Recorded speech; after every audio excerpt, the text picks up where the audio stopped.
Per the American Nurses Association, nursing-sensitive indicators are measures which reflect the quality of care given to patients by nurses. There are many different indicators which are reflective of nursing practice, including clinical indicators, patient and nurse satisfaction. Each quarter, Children's collects data and analyzes it using benchmarks from like organizations. This helps us to understand how children's outcomes and experiences compare to other organizations.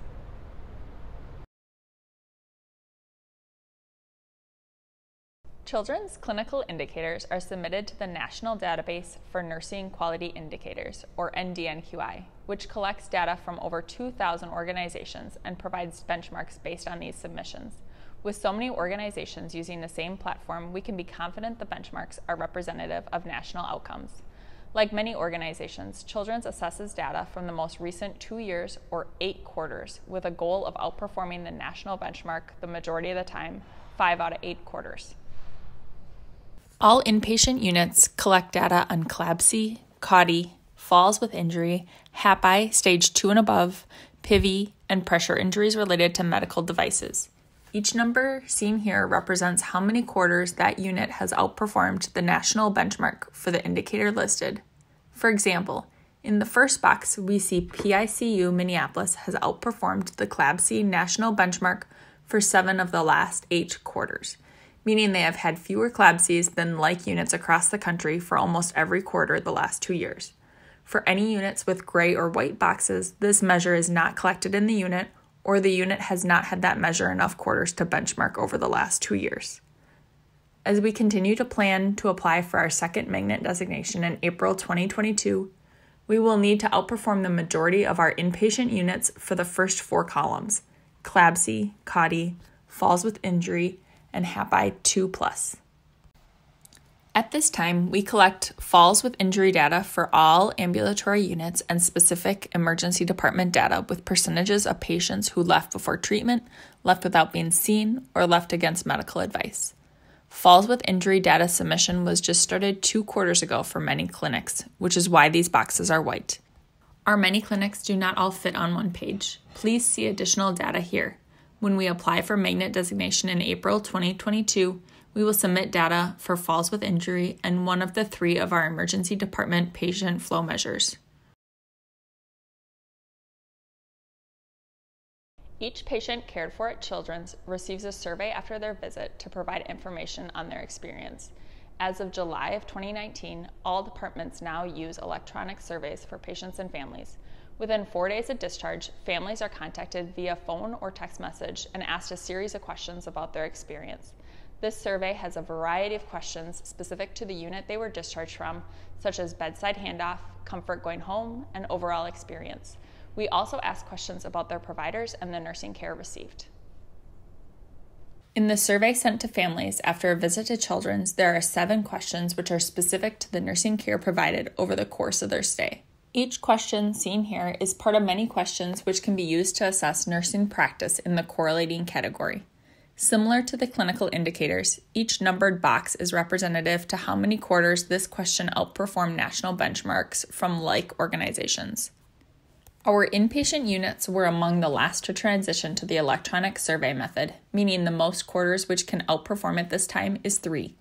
Any units displaying a tan background did not have enough patient-family survey responses to be considered statistically significant and therefore cannot compare to national benchmarks. As we plan for our 2022 magnet application, we will need to outperform in the majority of units with enough data for 4 out of 7 categories. Many of our ambulatory units transitioned to the electronic survey method earlier, which results in more quarters of data.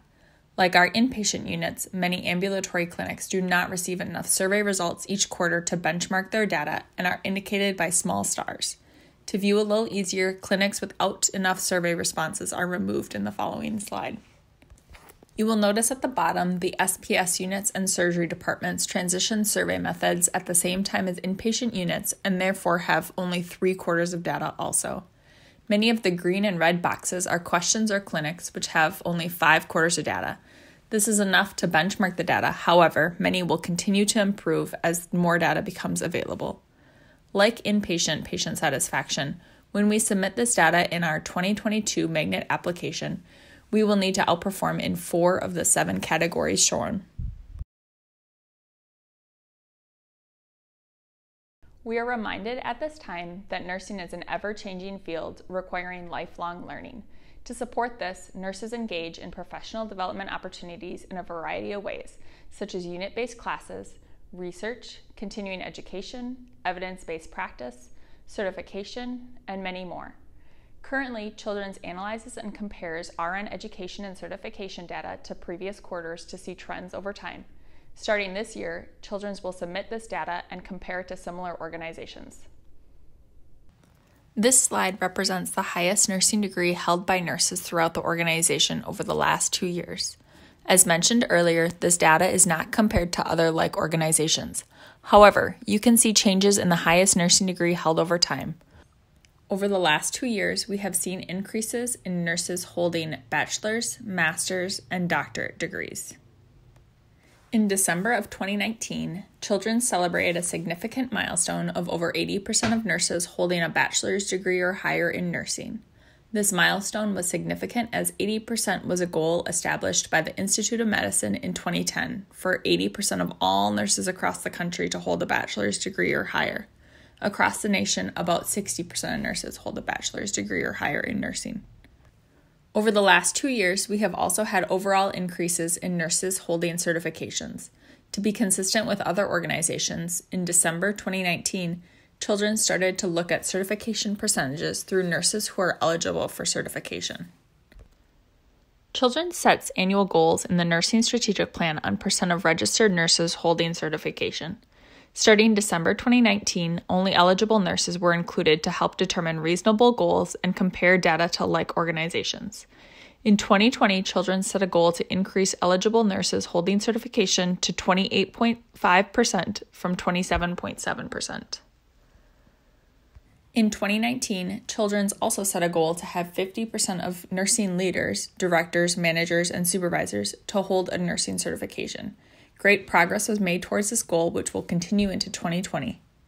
Thank you for your commitment to nursing practice to provide the best possible care and support our patients and families. If you have any questions about Children's nursing sensitive indicators, ideas for additional measures, or input on how Children's can continue to improve, please feel free to reach out to me anytime. Thank you.